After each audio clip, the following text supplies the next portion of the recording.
안녕하십니까, 최보람입니다. 한반도가 변화의 소용돌이 속에서 요동치는 1972년. 그해 5월에는 헌법 개정을 위한 구체적 준비가 시작됩니다. 10월 대통령 특별선언 형식으로 발표가 되는 이른바 유신헌법을 위해서였죠. 그리고 두 달 뒤인 7월에는 7.4 남북 공동성명이 발표됩니다. 이후락 중정부장과 북한의 박성철 노동당 중앙위원이 극비리에 서울과 평양을 오가며 자주, 평화, 민족 대단결의 3대 통일 원칙을 합의를 한 겁니다. 자, 1972년 7월 4일, 바로 그날 오전 11시, 포항제철에서도 의미 있는 역사가 만들어집니다. 제1기로 건설되는 22개의 공장 가운데 가장 먼저 중후판 공장 준공식이 열린 겁니다.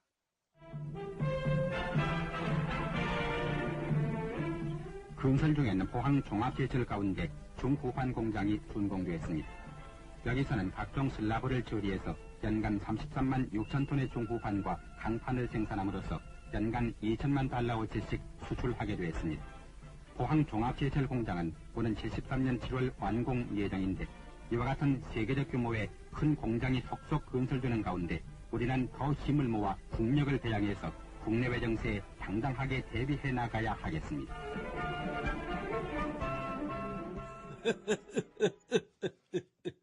수고했어. 내 임자가 일을 제대로 해낼 줄 알았어. 감사합니다. 그로부터 며칠 뒤 대통령은 이와 관련된 보고를 포항제철 사장 박태준으로부터 받게 된다. 그런데 도대체 그 중후판이라는 게 뭐야? 중후판이란 쉽게 설명드리면 이런 겁니다. 반제품인 슬래브. 슬래브는 아직 완벽한 철강이 되기 전 단계의 철이다. 이 정도로 이해를 하시면 될 것 같습니다.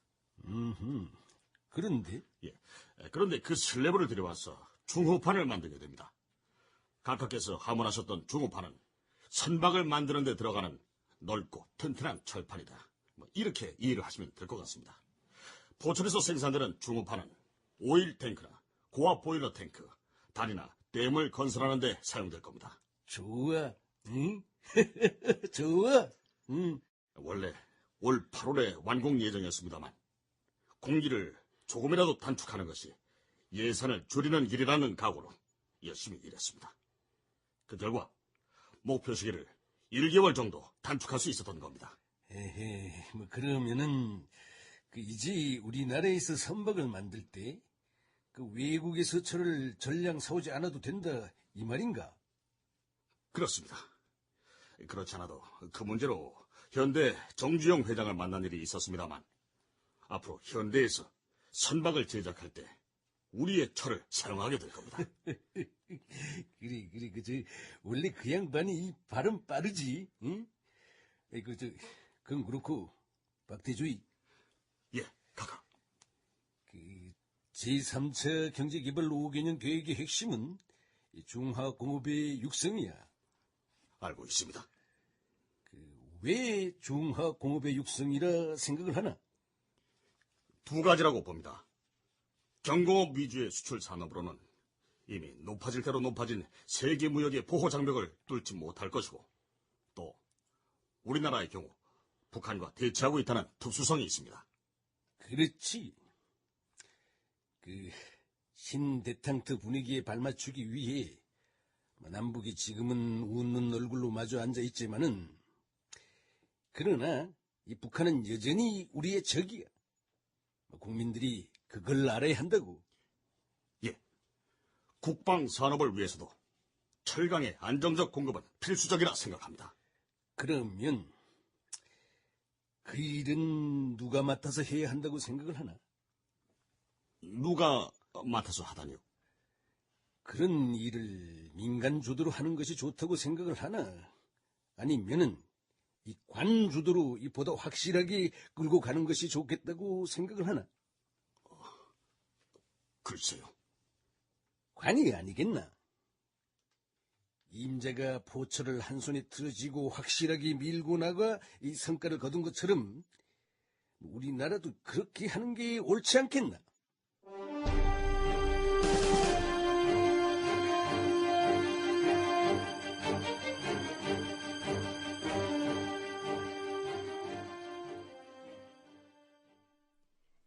제3차 경제개발 5개년 계획은 1972년부터 1976년까지로 성장, 안정, 균형의 조화를 목표로 했다.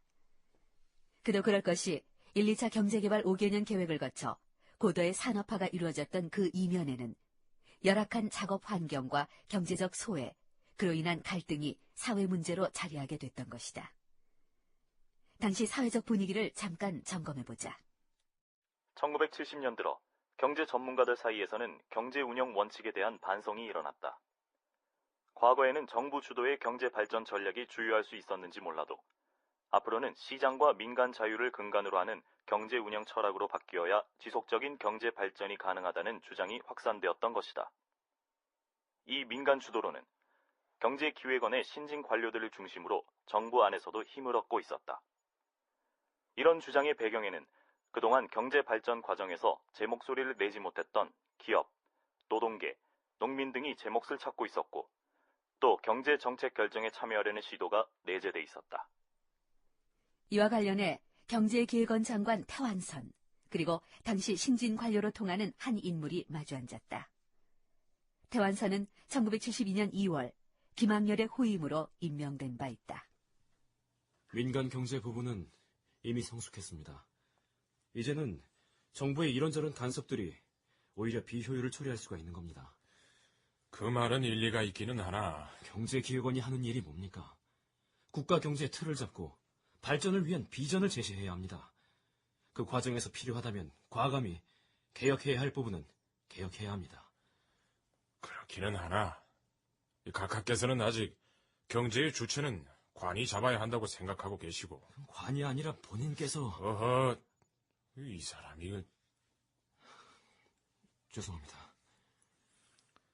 알겠습니다. 그 문제는 일단 월간 경제동향 보고회의 때 한번 넌지시 보고하는 방향으로 해봅시다.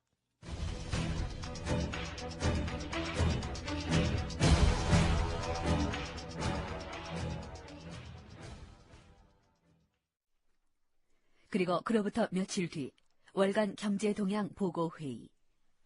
제3차 경제개발 5개년 계획은 성장, 안정, 균형의 조화를 목표로 했습니다.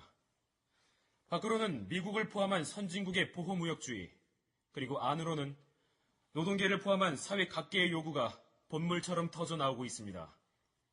전반적인 사회 경제적 여건이 변화하고 있는 겁니다. 이 변화의 욕구를 다양하게 수렴하기 위해선 민간 주도 형식의 경제 구조가 필요하다고 생각합니다. 이 과정에서 관은 유도하는 선에서 적절히만 개입하는 것이... 황경식 국장. 예, 각하. 임자는 그 개혁이 뭐라고 생각을 하나? 낡은 것을 뜯어 고치는 거라 생각합니다. 맞아. 개혁은 낡은 것을 뜯어 고치는 것. 가령 새마을 운동에서처럼 낡은 초가집을 슬레이트나 기와집으로 바꾸는 것. 그런 게 개혁이야. 예. 그런 개혁을 관이 하지 않고 이 민간 주도로 했을 때 과연 그 효용성이 있다고 보나? 있다고 봅니다, 각하.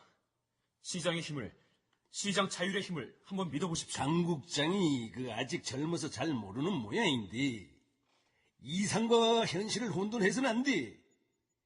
우리는 아직 북한과 대치하고 있다고.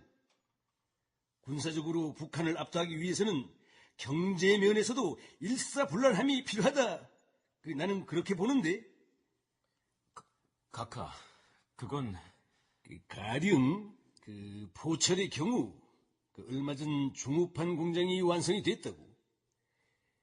제3차 경제개발 5개년 계획의 핵심이 중화공업의 육성이라고 봤을 때 선박 등을 건조할 수 있는 중후판 공장 완공이 갖는 의미는 아주 크다고 봐.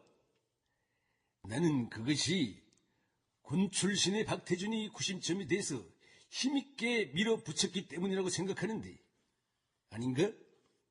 한 기업과 국가는 다른... 기업과 국가도 같아.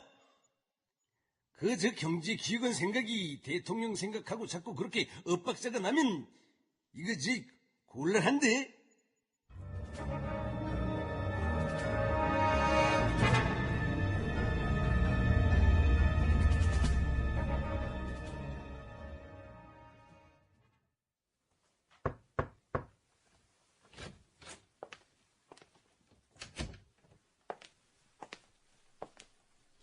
카카. 청와대 비서실 경제 제2수석 비서관 오원철. 그가 대통령의 부름을 받았다. 그는 박정희 시대 대표적 테크노크라트, 즉 기술 관료로 손꼽히는 인물이다. 앉아. 예, 카카.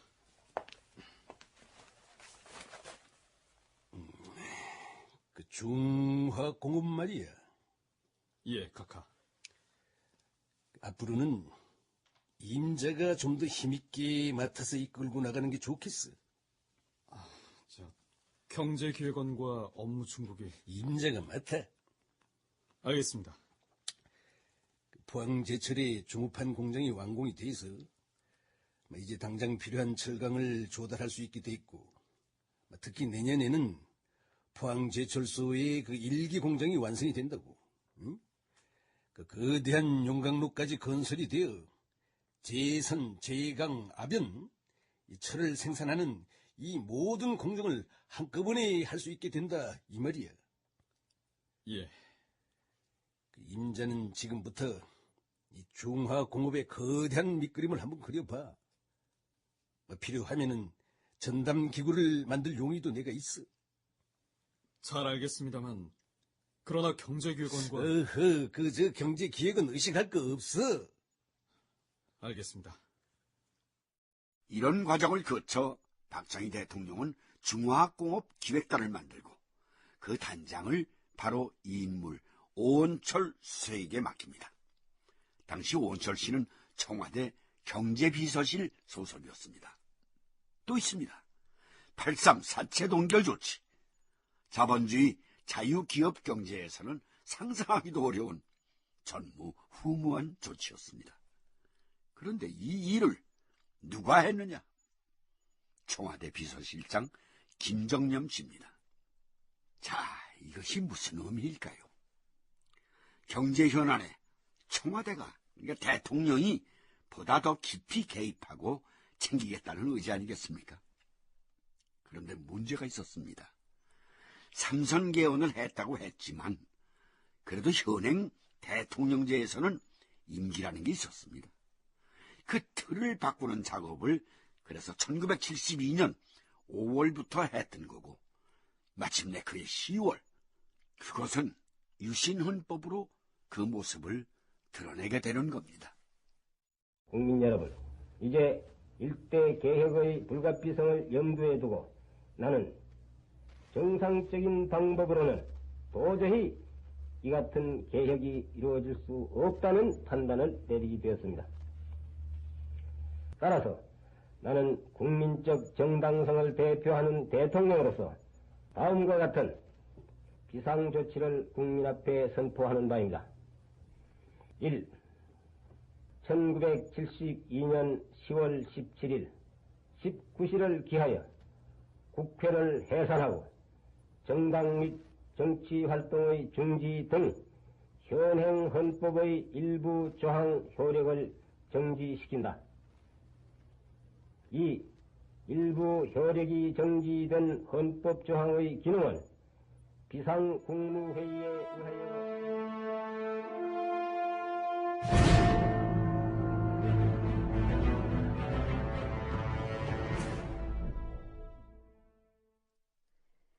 (1972년 11월 21일) 개헌 국민투표에 이어 그해 12월 27일 박정희는 제8대 대통령으로 취임한다. 그리고 그 즈음 포항제철소는 열연 공장을 완성하는 등 80%의 완공을 보이고 있었다. 예정보다 2개월의 공기가 단축된 것이었다.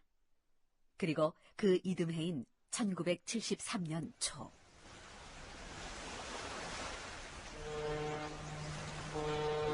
저배 아니야? 맞는 것 같은데.